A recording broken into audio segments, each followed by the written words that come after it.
nonprofit group dedicated to protecting the environment and improving individual and community health. HCC has been active in Hawaii schools, teaching children the importance of watershed protection and keeping Hawaii clean and green. To date, over 6,000 students at more than 60 public and private schools across the state have participated in the program. Ladies and gentlemen, it is my honor and distinct pleasure to introduce to you Senator Mike Gabbard.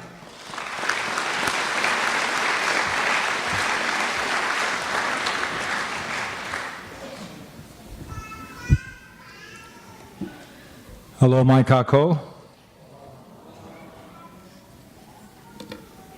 You know, I wanted to mention that it's not easy being the father of a congresswoman. Not too long ago, I was at Costco, and this guy came up to me and he said, "Hey, brother, you somebody. I like to take picture. I don't know your name." So I was getting ready to introduce myself, and he said, "Mama, bring the kids, come take a picture." And he looked at me, and then he said, "Tulsi's dad." Yeah. So General Hara, Director Williams, Deputy Director Atanoa, Mr. Miller, cadres, staff, welcome family and friends, and to our very special guests this evening, Class 46, IMUA.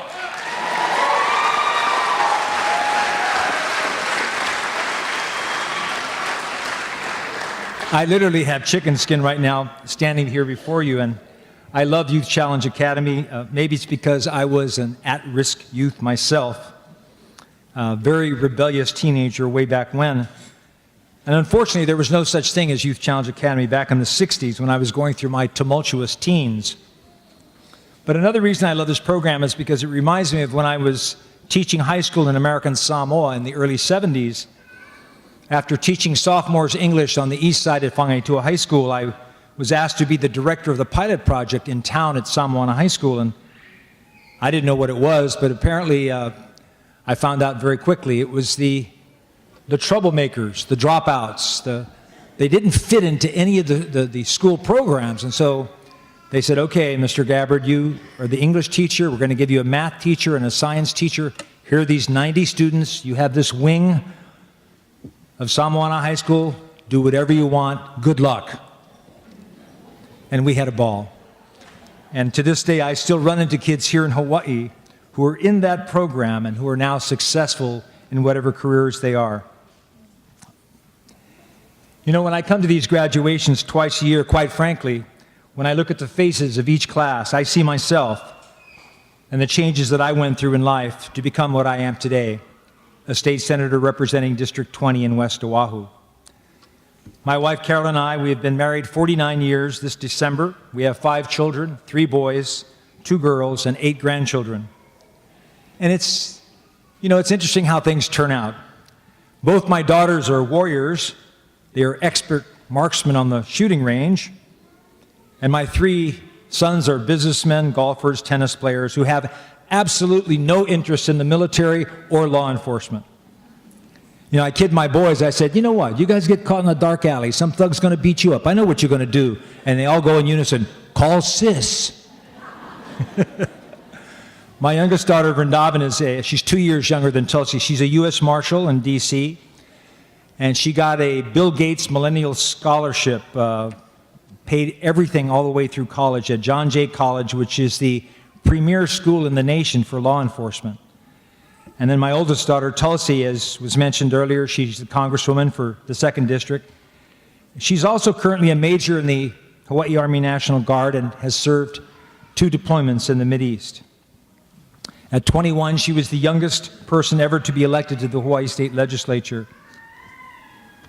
So folks, when I met with Class 46 the day before yesterday, as I do with every graduating class, for about a half an hour, and I gave them a pep talk about life in general.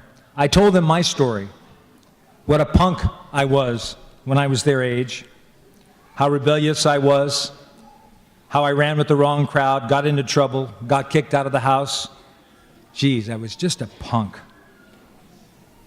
My parents put up with so much of my crap, and Though both of them have passed away, sometimes it brings tears to my eyes when I think about how much stress that I caused them. I won't go into the gory details. I did with them. I told them all about it. So talk to your cadet if you want to get the full story.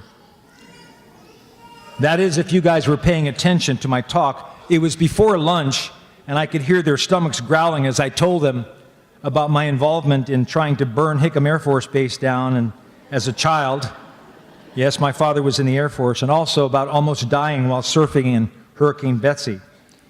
So yes, I'm totally stoked to be here. And tonight, I'm not going to talk about stuff that you usually hear at graduation ceremonies. You know, how now a new chapter of your life begins, and this is the first day for the rest of your lives, and you are standing at the doorway, the threshold of tomorrow. And of course, all that's true, but I want to focus on three main points. First, cadets, the other day, I spoke to you about the mind, how your mind can be your best friend or your worst enemy. And before you act, no matter what the decision is, you should use your intelligence and first weigh all the consequences. Yes, your mind can be your greatest friend, and when it is, then follow it. And when it's not, when it's your worst enemy, then ignore it. I gave the cadets many examples, and one was when you leave here this evening with your families tonight, you'll be in the mood to celebrate the culmination of your hard work here at Youth Challenge Academy. Some of you will go out to dinner with your families, or there may be a graduation party.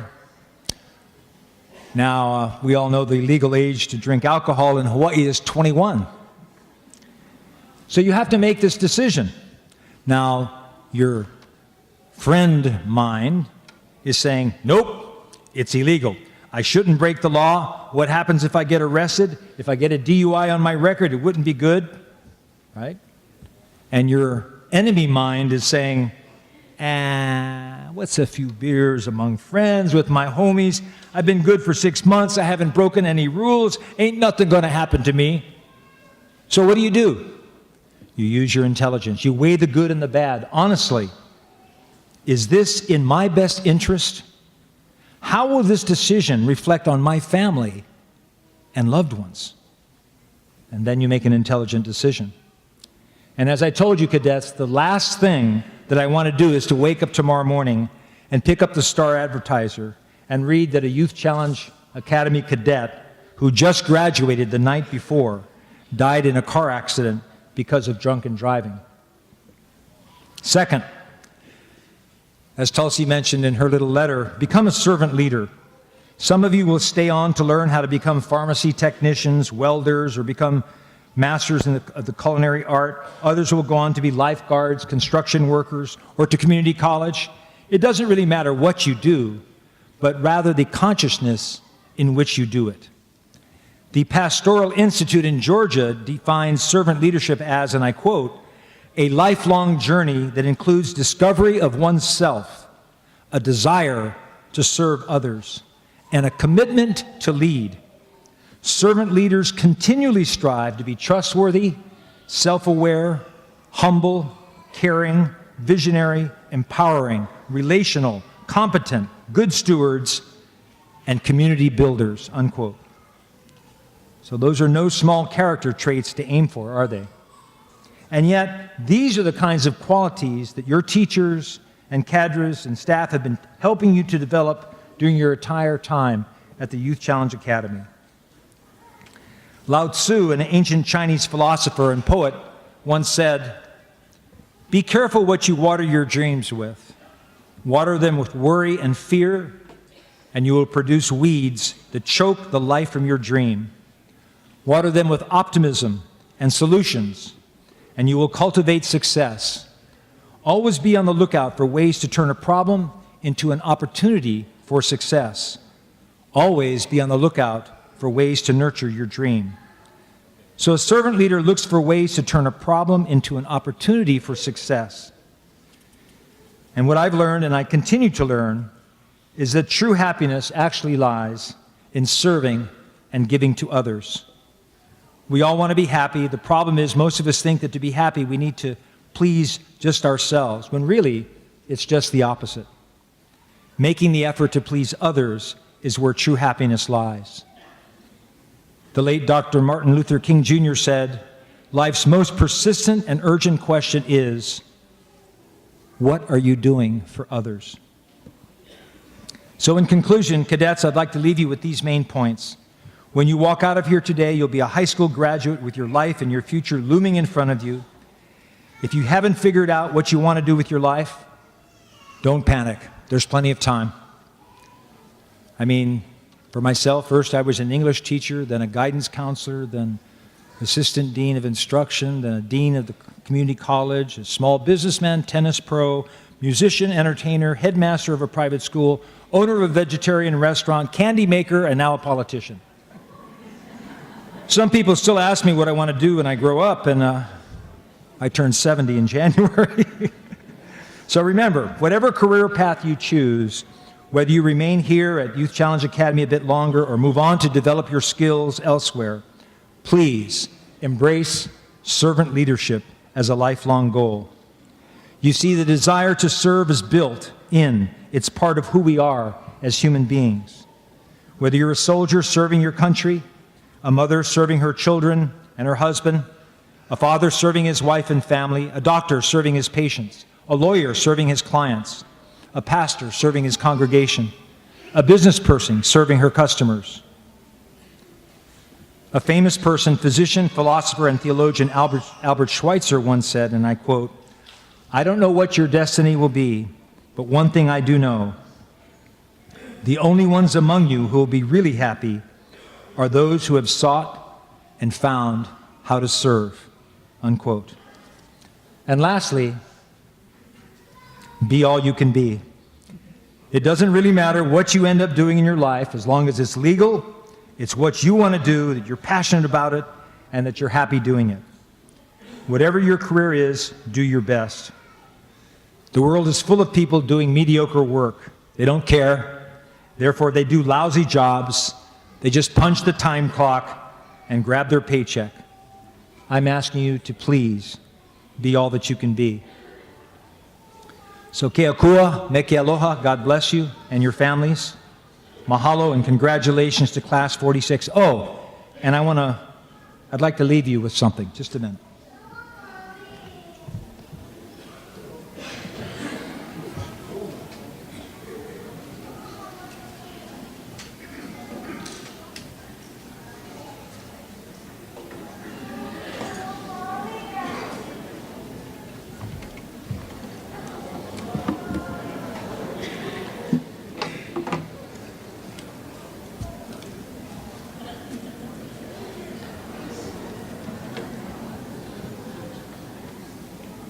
So I composed this song for you guys. I hope you like it. It's very short.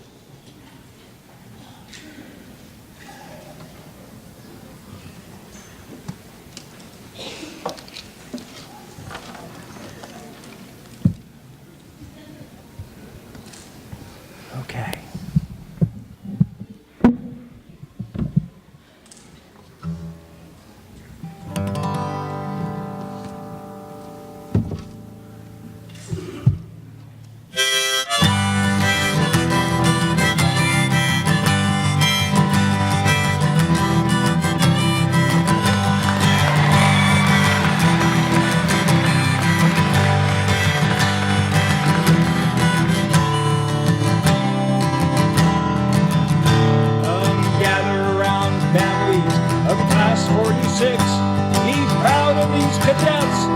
Deserve it. They worked hard and studied and experienced some pain, but this chapter is over and they're ready. Well, hang on, world, as they begin to make their mark. Congrats and aloha to Class 46.